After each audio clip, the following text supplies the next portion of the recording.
Hello everybody, wanted to do a quick video on a recent N-scale structure I completed for my layout. This is the Merchant Row 1 structure from Walthers. I finished this up just yesterday. This is what the kit looks like. It's about 7.5 inches long, 3.5 inches wide, and 2 1/4, 2 5/16 inches tall.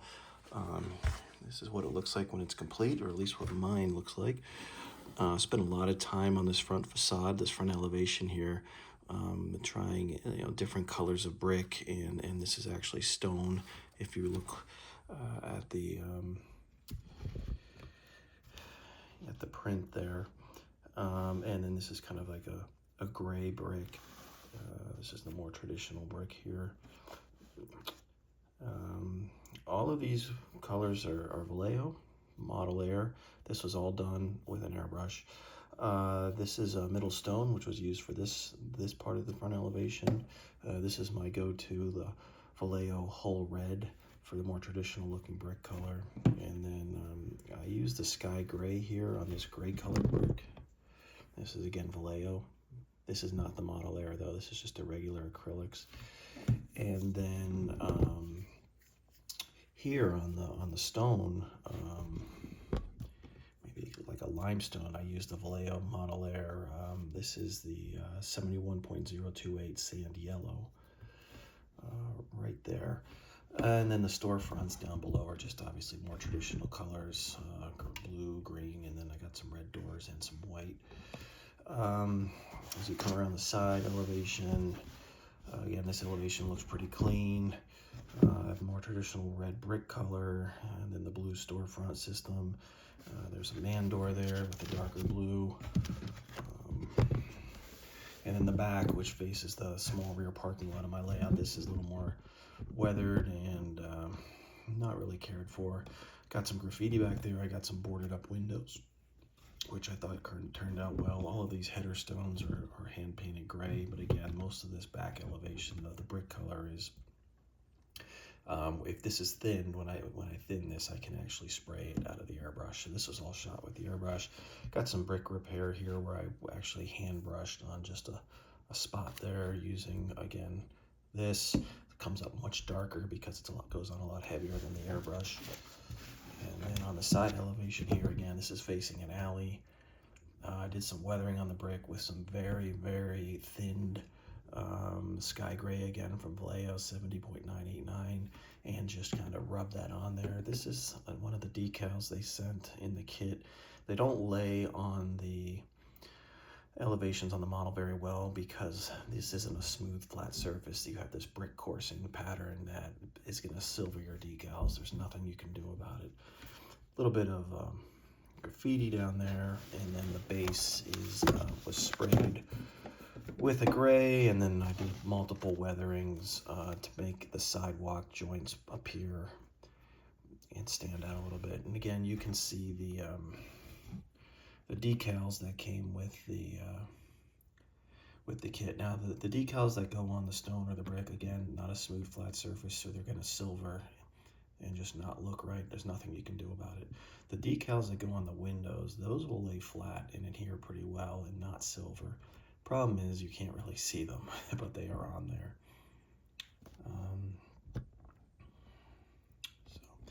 And then what else I tried here on the roof is the roof was sprayed with black, probably thinned with a little bit of gray, and that again was shot with the airbrush.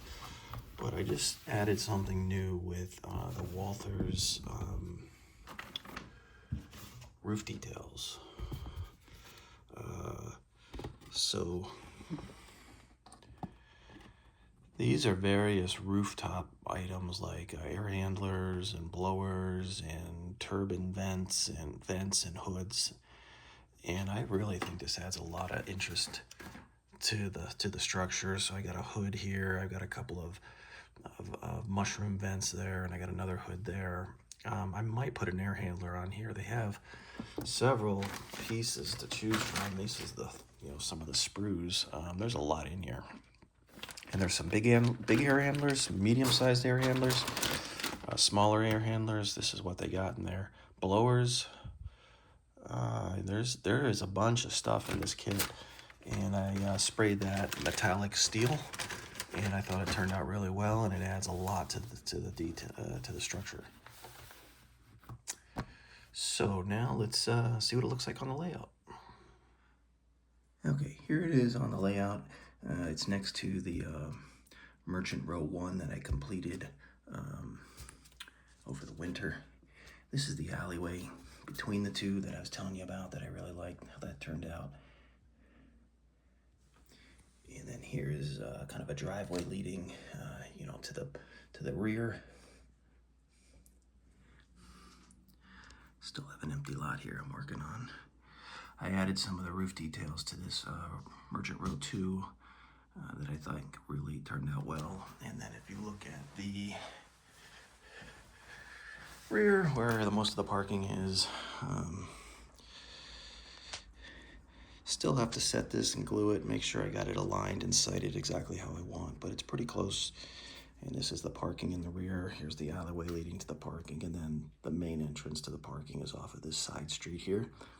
And then here's the railroad trestle with a parked BNSF coal train sitting on it right now.